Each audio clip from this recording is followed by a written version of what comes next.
আসসালামু আলাইকুম। সুপ্রিয় বন্ধুগণ, আজকে আমরা বাকি ফিগার স্পেসগুলো নিয়ে আলোচনা করব। তো বাকি ফিগার স্পেসগুলোর ভিতরে একটা হচ্ছে ইমেজরি। ইমেজরি এটা এমন একটা বিষয় যেটা হচ্ছে আমাদের মনে কল্পনা জাগায়। মানে কল্পনাটাকে এত স্ট্রং করে যে আমরা সেটাকে মনে হয় যেন সেটাকে আমরা অনুভব করছি, সেটাকে যেন আমরা দেখতে পাচ্ছি। এরকম অনুভবের সৃষ্টি করে। তো এটা কি ইমেজরি হলো এমন এক ধরনের ভাষা বা পাঠক যা শ্রোতার মধ্যে পঞ্চ ইন্দ্রিয় ব্যবহার করে একটি মানসিক চিত্র বা অনুভূতি তুলে ধরে। তার মানে এটা এমনভাবে আসলে যে কাজটা হয় সেটা এমনভাবে যে লেখার ভিতরে যে দৃশ্যটা, সেই দৃশ্যটা বর্ণনা করার চেষ্টা করবে। যে শব্দটা হচ্ছে সেই শব্দটা বর্ণনা করার চেষ্টা করবে। যে গন্ধটা পাওয়া যাচ্ছে সেই গন্ধটা এবং যে স্বাদ এবং যে অনুভবটা পাওয়া যাচ্ছে এই পঞ্চ ইন্দ্রিয় কিভাবে ব্যবহার করলে সেটা আমাদের মনে এমন একটা নির্দিষ্ট কল্পনার সৃষ্টি করে যা সেই উক্ত সঠিক অ্যাম ইমাজিনেশনটা ক্রিয়েট করতে সাহায্য করে বা চিত্র মনের ভেতরে চিত্র তৈরি করতে সাহায্য করে। তো এটা স্বাদ বা স্পর্শ অনুভূতি জাগিয়ে তোলে যেন পাঠক নিজেই সেই অভিজ্ঞতা লাভ করেছে। তার মানে এমনভাবে কল্পনাটা করতে সাহায্য করে যেন যে পড়ছে সে নিজেই সেটাকে অনুভব করছে বা সে নিজেই সেটার অভিজ্ঞতা লাভ করছে। এটার উদ্দেশ্য কি? এটার উদ্দেশ্য আমরা বুঝতেই পারছি। লেখাকে আরো বেশি প্রাণবন্ত করে তোলা যায়। তো কি ইমাজিনারি লেখকের জীবনকে জীবন্ত করে তোলে। পাঠককে গল্পের ভেতর প্রবেশ করতে সাহায্য করে এবং তাদের অভিজ্ঞতাকে আরো সমৃদ্ধ করে। তো তোমরা যদি কখনো লিখতে চাও, তাহলে তোমরা এই ইমাজিনারি এই বিষয়টাকে ব্যবহার করতে পারো বা তোমাদের এই যে লেখার ভিতরে পঞ্চ ইন্দ্রিয়কে তোমরা যদি ঢুকিয়ে দিতে পারো, তাহলে সেই লেখাটা আরো বেশি প্রাণবন্ত হবে। তোমার অভিজ্ঞতাটা আরো বেশি পাঠকের কাছে প্রাণবন্ত হবে। তো চলো আমরা দেখি উদাহরণ দিলে আমরা বুঝতে পারবো। আমরা ইংরেজিটা থাক, আমরা বাংলাটাতে দেখি। এখানে কি সূর্যাস্তের সোনালী আভা। এখানে কি একটা দৃশ্যের বর্ণনা করছে। আমি যখন বলছি সূর্যাস্তের সোনালী আভা, তখন তোমার মনে সেটা অটোমেটিক্যালি কিন্তু চলে আসছে। বাতাসের শব্দ। এটা বলার সাথে, সাথে তোমার কল্পনায় চলে আসছে যে বাতাসের শব্দ আসলে কেমন। ঘাসের সবুজ রং। এটা বলার সাথে, সাথে তোমার ওই যে ঘাসের কথাগুলো কিন্তু কল্পনাতে অলরেডি তোমার মাইন্ডে কিন্তু চলে আসছে। আ জুঁই ফুলের মিষ্টি গন্ধ। ফুলের এই যে গন্ধটা এটা যদি তোমার কাছে পরিচিত হয়ে থাকে, তুমি যদি চেনো, তাহলে সেটা তোমার কল্পনায় এতক্ষণ চলে আসছে। তো এই যে এই লেখাগুলোর মাধ্যমে 6 সেন্স গুলাকে পঞ্চ ইন্দ্রিয়গুলাকে এখানে তুলে দেওয়া হয়েছে। 5 সেন্সকে এখানে তুলে ধরলেই আমরা লেখাটাকে আরো বেশি প্রাণবন্ত করে তুলতে পারি। এখানে বেগুনের চিরবির শব্দ। এটা আমরা জানি টোস্টের গরম টোস্টের শব্দ এবং সুগন্ধ ব্যবহার করা হয়েছে। ওকে? নেক্সট হচ্ছে আমাদের অ্যাসোন্যান্স। অ্যাসোন্যান্স বা হচ্ছে স্বরধ্বনির অনুপ্রাস। সেটা কি? অ্যাসোন্যান্স হলো আ যখন কাছাকাছি শব্দগুলো একই স্বরধ্বনি পুনরাবৃত্তি ঘটে কিন্তু তাদের ব্যঞ্জনধ্বনিগুলো ভিন্ন হয়। এটি বাক্য বা কবিতার ছন্দে এক ধরনের সুর এবং শ্রুতিমধুরতা যোগ করে। তো এটা ঠিক কেমন? উদ্দেশ্য কি? কবিতায় কবিতায় ছন্দ হলে কি হয় পড়তে? কবিতাটা ভালো লাগে এবং প্রবাহ বৃদ্ধি করে। তার মানে একটা লাইনের পর একটা লাইন খুব সহজে ফ্লো করে বা যেতে সাহায্য করে এবং একটা শব্দের সাথে আরেকটা শব্দের ধ্বনিতে কি করে? সংযোগ তৈরি করে। যেমন কি? হেয়ার দ্য মেলো ওয়েডিং বেলস। এখানে ই এর কি পুনরাবৃত্তি হয়েছে। এখানে ২ টা ই আছে দেখতে পাচ্ছ। ওয়েডিং এর ই এবং বেলস এর ই। The rain in Spain falls mainly on the plain. এই যে এইন, ঠিক আছে? এইন এখানে শব্দে কিন্তু এইন এটার পুনরাবৃত্তি হচ্ছে। গো slow on the road. Go slow on the road. এখানে ও এ ২ টার কি পুনরাবৃত্তি হচ্ছে। তারপর কি অ্যানাফোরা আছে আমাদের। অ্যানাফোরা মানে হচ্ছে পুনরাবৃত্তি। অ্যানাফোরা কি? অ্যানাফোরা হলো পারস্পরিক একাধিক বাক্য বা বাক্যের অংশ বা বাক্যাংশ শুরুতে একই শব্দ বা একই শব্দের হচ্ছে পুনরাবৃত্তি ঘটে। এটা শক্তিশালী অলঙ্কার বা বক্তব্যে জোর প্রদান করতে সাহায্য করে। আমরা অভিজ্ঞতা দেখলে বুঝতে পারবো। তার আগে দেখি উদ্দেশ্য কি? বক্তৃতায় লেখায় জোর দেওয়ার জন্য।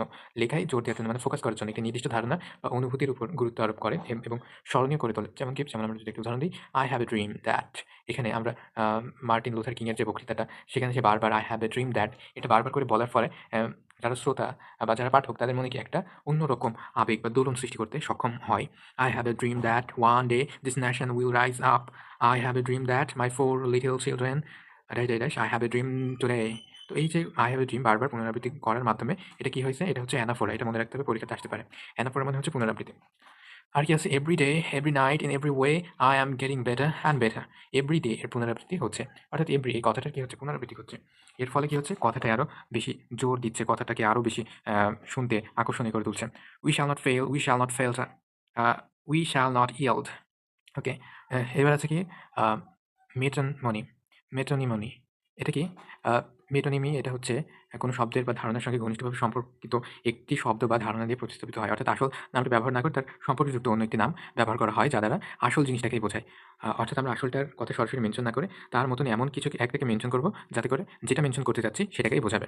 বক্তব্যকে আরো সংক্ষিপ্ত, আকর্ষণীয় এবং শক্তিশালী করে তোলে। ওকে? তো এটা লেখার মধ্যে বৈচিত্র্য আনে এবং পাঠকের বুদ্ধিমত্তাকে চ্যালেঞ্জ করে। যেমন কি দ্য ক্রাউন ইস্যু এ এ কি? আ ডিক্রি এখানে কি ক্রাউন, ক্রাউনটাকে রাজমুকুট বোঝাচ্ছে। তো এটা দ্বারা এক চান্সে ক্রাউন না বুঝায়ে কি বোঝাচ্ছে? রাজাকে বোঝাচ্ছে। ঠিক আছে? রাজাকে বোঝাচ্ছে। কিন্তু এখানে তার ক্রাউন বা তার মুকুটের কথাটাকে মেনশন করা হইছে। "Let me give you a hand" এখানে give a give you a hand এখানে এই হ্যান্ড দ্বারা কি বোঝাচ্ছে? সাহায্য করাকে বোঝাচ্ছে। ওকে, তো the white house announced new policy. এখানে হোয়াইট হাউস দ্বারা মার্কিন যুক্তরাষ্ট্র সরকারকে বোঝাচ্ছে।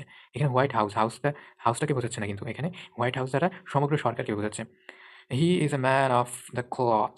এখানে ক্লথ এটার মানে কি ধর্মীয় যাজককে বোঝাচ্ছে। যিনি ওই যে যাজকের যে বিশেষ পোশাকটা পরেন।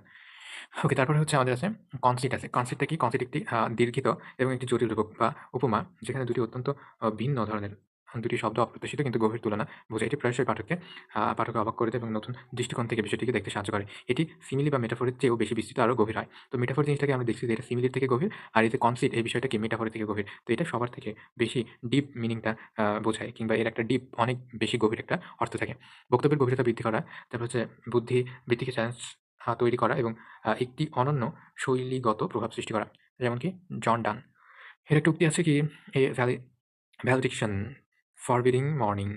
এই যে কবিতায় প্রেমিক-প্রেমিকার কম্পাসের দুটি পায়ের সাথে তুলনা করা হয়েছে। একটি পা স্থির রাখে এবং অন্যটি ঘুরে বেড়ায়, কিন্তু তারা সর্বদা যুক্ত থাকে। একে অপরের দিকে ফিরে আসে। এটি প্রেমের দৃঢ়তা এবং বিচ্ছিন্নতার মধ্যেও সংযোগের একটি জটিল ধারণা সৃষ্টি করে। তো এই যে বিষয়টা, এটা কিন্তু অনেক গভীর একটা বিষয়। আমরা এখানে জানি যে কম্পাসের ২ টা পা আছে। একটা আ নির্দিষ্ট জায়গায় আছে। তো ২ টা যে পা, এই ২ টা পাকে কিসের সাথে তুলনা করছে? প্রেমিকার সাথে তুলনা করছে। প্রেমিক-প্রেমিকার সাথে তুলনা করছে ২ টা পাকে। তো এই যে ২ টা যত দূরেই যাক না কেন, এরা কখনো বিচ্ছিন্ন হয়ে যাবে না, এটাকেই বোঝাচ্ছি। তো এটা একটা সংযোগের কথাটাকে আসলে ইন্ডিকেট করতেছে। ওকে। আর আছে কি আ সিনেকডোক। ওকে। তো এটা দ্বারা কি বোঝাচ্ছে? অংশ দ্বারা সমগ্র দ্বারা অংশকে বোঝাচ্ছে। যেমন হচ্ছে এটা এমন একটা ফিগার অফ স্পিচ যেখানে কোনো কিছুর একটি অংশ দিয়ে সমগ্রকে বোঝানো হয়, অথবা সমগ্র দিয়ে কোনো একটি অংশকে বোঝানো হয়। এটা কি করতে সাহায্য করে? বক্তব্য সংক্ষিপ্ত করতে সাহায্য করে, বা প্রভাবশালী বা আকর্ষণীয় করতে সাহায্য করে। এ হ্যান্ডস অন ডেক। এখানে হাত দ্বারা নাবিককে বোঝানো হয়েছে। অর্থাৎ এই যে অংশ, এই হাতটা, এটা দ্বারা কি সমগ্র নাবিককে বোঝানো হয়েছে। The police arrest the thief. এখানে পুলিশ দ্বারা একজন বা কয়েকজন পুলিশ সদস্যকে বোঝানো হয়েছে।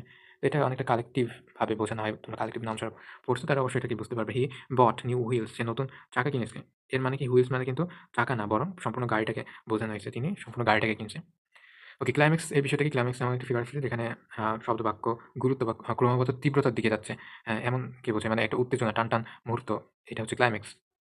আ তো বক্তব্যের প্রভাব বৃদ্ধি করে, নাটকীয়তা তৈরি করে এবং একটি ধারণা বা যুক্তির চূড়ান্ত পরিণতিতে পৌঁছানো। হি স, হি কনকার্ড। তিনি এলেন, তিনি দেখলেন এবং তিনি জয় করলেন। I saw, I conquered, I wrote, I read, I learned, I lived, I loved, I died.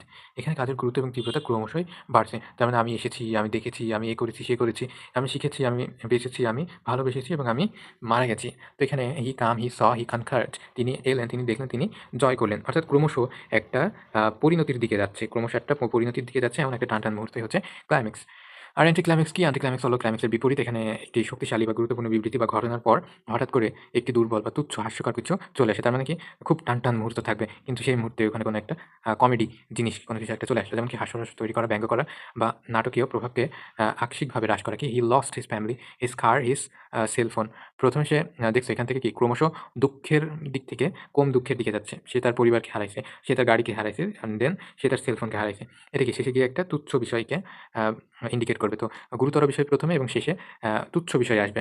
অর্থাৎ ক্লাইম্যাক্স হচ্ছে আ আস্তে করে কি উত্তেজনার মুহূর্তের দিকে যেতে থাকে, কিন্তু এটা আস্তে কি একটা তুচ্ছ বিষয়ের দিকে যেতে থাকে। The politician delivered A passionate speech about justice, equality and the need for a new parking lot. ওকে। তো পার্কিং লট একটি হাস্যরসাত্মকর এবং তুচ্ছ একটা বিষয়। তো আস্তে বড় বিষয়ের দিক থেকে শুরু করে একটা তুচ্ছ বিষয়ের দিকে অগ্রসর হচ্ছে। আর পান মানে কি? পান মানে হচ্ছে শ্লেষ বা শব্দ নিয়ে খেলা।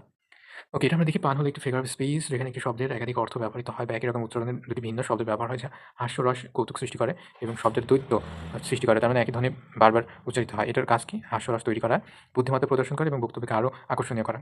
যেমন কি, I have been to the dentist many times, so I know the drill.